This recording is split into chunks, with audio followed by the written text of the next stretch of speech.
ಬನ್ನಿ ಬನ್ನಿ.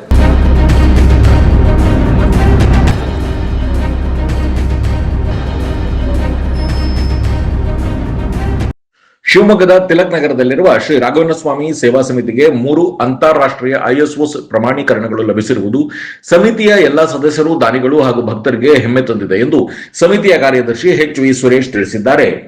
ಇಂದು ಪತ್ರಿಕಾಗೋಷ್ಠಿಯಲ್ಲಿ ಮಾತನಾಡಿದ ಸಮಿತಿಯು ಹಲವು ವರ್ಷಗಳಿಂದ ಶ್ರೀ ರಾಘವೇಂದ್ರ ಸ್ವಾಮಿಗಳ ಆಶೀರ್ವಾದದೊಂದಿಗೆ ಧಾರ್ಮಿಕ, ಸಾಮಾಜಿಕ ಹಾಗೂ ಜನೋಪಯೋಗಿ ಸೇವಾ ಕಾರ್ಯಗಳನ್ನು ನಿಷ್ಠೆಯಿಂದ ನಡೆಸಿಕೊಂಡು ಬರುತ್ತಿರುವುದನ್ನು ಗುರುತಿಸಿ ಪ್ರಮಾಣೀಕರಣಗಳು ಲಭಿಸಿವೆ ಎಂದರು.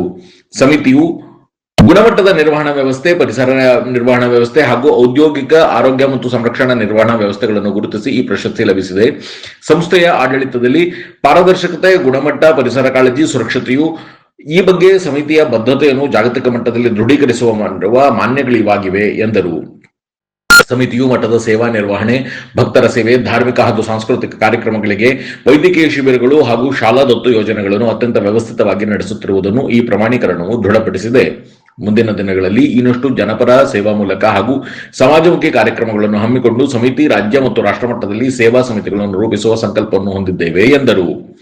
ಐಎಸ್ಒ ಪ್ರಮಾಣೀಕರಣವು ನಮ್ಮ ಸಾಧನೆಯ ಅಂತ್ಯವಲ್ಲ, ಇನ್ನಷ್ಟು ಜವಾಬ್ದಾರಿಯುತ, ಪಾರದರ್ಶಕ ಹಾಗೂ ಸಮಾಜಮುಖಿ ಸೇವೆಗೆ ಹೊಸ ಆರಂಭವಾಗಿದೆ. ಈ ಪ್ರಶಸ್ತಿಯನ್ನು ಸಾರ್ವಜನಿಕವಾಗಿ ಉಡುಪಿ ಅದಮಾರು ಮಠದ ಸ್ವಾಮೀಜಿ ವಿಶ್ವಪ್ರಿಯ ತೀರ್ಥರ ಶ್ರೀಪಾದಂಗಳವರು ಮಠದಲ್ಲಿ ಸೋಮವಾರ ನಡೆದ ಭಾಗವತ ಪ್ರವಚನ ಕಾರ್ಯಕ್ರಮದಲ್ಲಿ ಅನಾವರಣಗೊಳಿಸಿದರು ಎಂದರು. ಪತ್ರಿಕಾಗೋಷ್ಠಿಯಲ್ಲಿ ಸಮಿತಿ ಅಧ್ಯಕ್ಷ ಎಂಡಿ ಲಕ್ಷ್ಮೀಕಾಂತ್, ಖಜಾಂಚಿ ಗುರುಪ್ರಸಾದ್, ನಿರ್ದೇಶಕರಾದ ಶ್ರೀನಿವಾಸ್, ಪಿಆರ್ ಜೋಶಿ, ನಾಗರಾಜ್, ಶಿವರಾಮ್ ಹೆಬ್ಬಾರ್, ಮಠದ ಮುಖ್ಯ ಕಾರ್ಯನಿರ್ವಹಣಾಧಿಕಾರಿ ರಾಘವೇಂದ್ರಮೂರ್ತಿ, ಭಕ್ತರಾದ ಆನಾ ವಿಜಯೇಂದ್ರ ರಾವ್, ವಾದಿರಾಜ್ ಇನ್ನಿತರರು ಉಪಸ್ಥಿತರಿದ್ದರು.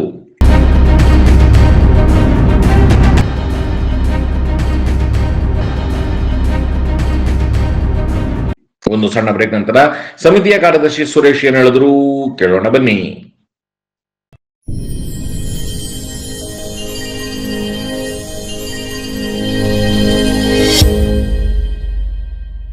ಹಳೆಯ ನಾಣ್ಯ, ನೋಟು ಸಂಗ್ರಹಿಸುವ ಹವ್ಯಾಸವಿದೆಯೇ?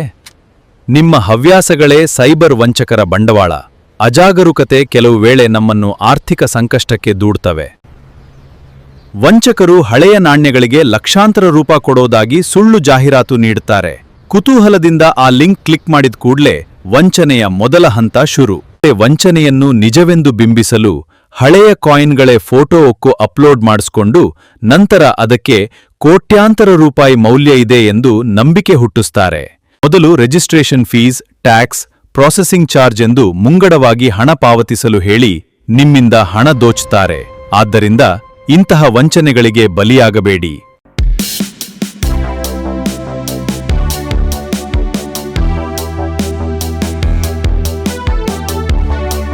ಆಗಲೇ ನಿಮಗೆ ಪತ್ರಿಕೆ ಪ್ರಕರಣ ಕೊಟ್ಟಿದ್ದೇನೆ, ಅದನ್ನು ಇನ್ನೊಮ್ಮೆ ಓದ್ತೀನಿ. ಶ್ರೀ ರಾಘವೇಂದ್ರ ಸ್ವಾಮಿ ಸೇವಾ ಸಮಿತಿಗೆ ಅತ್ಯಂತ ಸಂಸದ ಹಾಗೂ ಹೆಮ್ಮೆಯ ವಿಷಯವಾಗಿದೆ. ಸಮಿತಿಯು ಹಲವು ವರ್ಷಗಳಿಂದ ಶ್ರೀ ರಾಘವೇಂದ್ರ ಸ್ವಾಮಿಗಳ ಆಶೀರ್ವಾದದೊಂದಿಗೆ ಧಾರ್ಮಿಕ, ಸಾಮಾಜಿಕ ಹಾಗೂ ಜನೋಪಯೋಗಿ ಸೇವಾ ಕಾರ್ಯಗಳನ್ನು ನಿಷ್ಠೆಯಿಂದ ನಡೆಸಿಕೊಂಡು ಬರುತ್ತಿದೆ.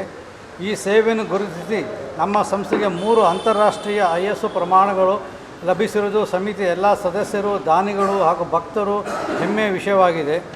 ಈ ISO 9001/2015 ಗುಣಮಟ್ಟ ನಿರ್ವಹಣೆಗೋಸ್ಕರ ಕೊಟ್ಟಿದ್ದಾರೆ.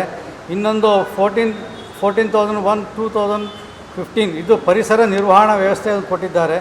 ಮತ್ತು ಇನ್ನೊಂದು 4500/2018 ಔದ್ಯೋಗಿಕ ಆರೋಗ್ಯ ಮತ್ತು ಸುರಕ್ಷತಾ ನಿರ್ವಹಣಾ ವ್ಯವಸ್ಥೆಗೋಸ್ಕರ ಒಂದು ಕೊಟ್ಟಿದ್ದಾರೆ.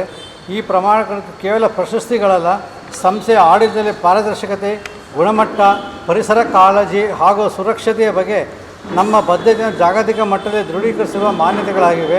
ಈ ಸಾಧನೆ ಹಿಂದೆ ಸಮಿತಿಯ ಎಲ್ಲ ಪದಾಧಿಕಾರಿಗಳು, ಸದಸ್ಯರು, ಸ್ವಯಂ ಸೇವಕರು, ದಾನಿಗಳು, ಶ್ರೀ ರಾಘವೇಂದ್ರ ಸ್ವಾಮಿ ಭಕ್ತರ ದಾನಿಗಳ ಹಾಗೂ ಸಮಿತಿಯ ಎಲ್ಲ ಕಾರ್ಯಕರ್ತರ ಪರಿಶ್ರಮ, ಸಹಕಾರದಿಂದ ಬಂದಿದೆ. ಅವರಿಗೆ ನಮ್ಮ ಹೃತ್ಪೂರ್ವಕ ಕೃತಜ್ಞತೆಗಳು ಸಲ್ಲಿಸುತ್ತೇವೆ. ಈ ಗೌರವವನ್ನು ಶ್ರೀ ರಾಘವೇಂದ್ರ ಗುರು ಸಾರ್ವಭೌಮರ ಪಾದಾರವಿಂದಗಳಿಗೆ ಸಮರ್ಪಿಸುತ್ತಾ ಇದ್ದೇವೆ.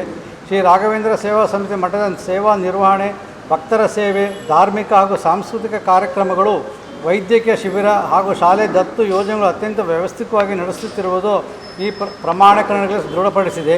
ಮುಂದಿನ ದಿನಗಳಲ್ಲಿ ಇನ್ನಷ್ಟು ಜನಪರ ಸೇವಾ ಮೂಲಕ ಹಾಗೂ ಸಮಾಜಮುಖಿ ಕಾರ್ಯಕ್ರಮ ಹಮ್ಮಿಕೊಂಡು ಸೇವಾ ಸಮಿತಿ ರಾಜ್ಯ ಹಾಗೂ ರಾಷ್ಟ್ರ ಮಟ್ಟದಲ್ಲಿ ಮಾದರಿ ಸೇವಾ ಸಮಿತಿಯನ್ನು ರೂಪಿಸುವ ಸಂಕಲ್ಪವನ್ನು ನಾವು ಹೊಂದಿದ್ದೇವೆ.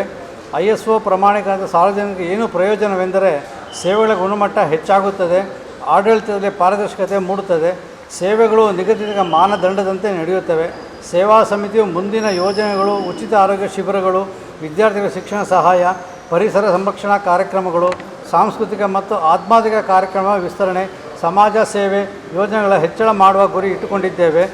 ISO ಪ್ರಮಾಣೀಕರಣವು ನಮ್ಮ ಸಾಧನೆ ಅಂತ್ಯವಲ್ಲ, ಇನ್ನಷ್ಟು ಜವಾಬ್ದಾರಿಯುತ, ಪಾರದರ್ಶಕ ಹಾಗೂ ಸಮಾಜಮುಖಿ ಸೇವೆಗೆ ಇದು ಹೊಸ ಆರಂಭವಾಗಿದೆ.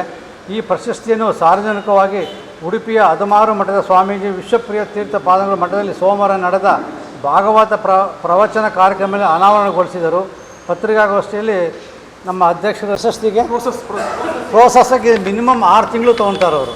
ಇದು ನಮಗೆ ಕೇಳಲ್ಲ ಅವ್ರು ಯಾವುದವರು, ಇದೆಲ್ಲ ಪಬ್ಲಿಕ್ಕಲ್ಲಿ ಅವೇರ್ನೆಸ್, ಅವರನ್ನು ಪಬ್ಲಿಕ್ ಹತ್ರ ಬಂದು ವಿಚಾರ ಮಾಡಿ ಕೊನೆಗೆ ನಮ್ಮ ಹತ್ರ ಬರ್ತಾರೆ. ನಮ್ಮದು ಅಕೌಂಟ್ಸ್ಗಳು, ಬ್ಯಾಲೆನ್ಸ್ ಶೀಟ್ಗಳು, ಈ 5 ವರ್ಷದ್ದು ಏನು ನಡೆದಿದೆ ವ್ಯವಹಾರಗಳು, ಅದನ್ನೆಲ್ಲ ಅವರು ಕ್ಯಾಲ್ಕುಲೇಟ್ ಮಾಡ್ಕೊತಾರೆ. ಆಮೇಲೆ ಪಬ್ಲಿಕ್ ಅವೇರ್ನೆಸ್ಸು, ಆಮೇಲೆ ಅವರುಗಳೇ ಬಂದು ನೋಡ್ಕೊಂಡು ಹೋಗ್ತಾರೆ. ನಮಗೆ ಅವ್ರು ಯಾರು ಬಂದರು, ಯಾವಾಗ ಹೋಗ್ತಾರೆ, ನಮಗೇನೂ ಐಡಿಯಾ ಇಲ್ಲ. ಅದು ಆ ಥರದಲ್ಲಿ ಅವರು ಬಂದು ಮಾಡ್ಕೊಂಡು, ಇದು ನಮಗೆ ಬಂದಿರೋದು ಜಿನಿವಾದಿಂದ ಬಂದಿದೆ. ಒಂದು ಜಿನಿವಾದಿಂದ ಬಂದಿದೆ, ಇನ್ನು 2 ಸ್ವಿಟ್ಜರ್ಲ್ಯಾಂಡ್ನವ್ರು ಕೊಟ್ಟಿದ್ದಾರೆ ನಮಗೆ. ಇದು ಇಂಟರ್ನ್ಯಾಷನಲ್ ಕಂಪ್ನಿ. ಆಮೇಲೆ ದಕ್ಷಿಣ ಭಾರತದಲ್ಲೇ ನಮ್ಮ ಮಠಕ್ಕೆ ಬಂದಿರೋದು ಫಸ್ಟ್ ಟೈಮ್ ಇದು. ಈ ಥರ ಬೇರೆ ಎಲ್ಲೂ ಬಂದಿಲ್ಲ.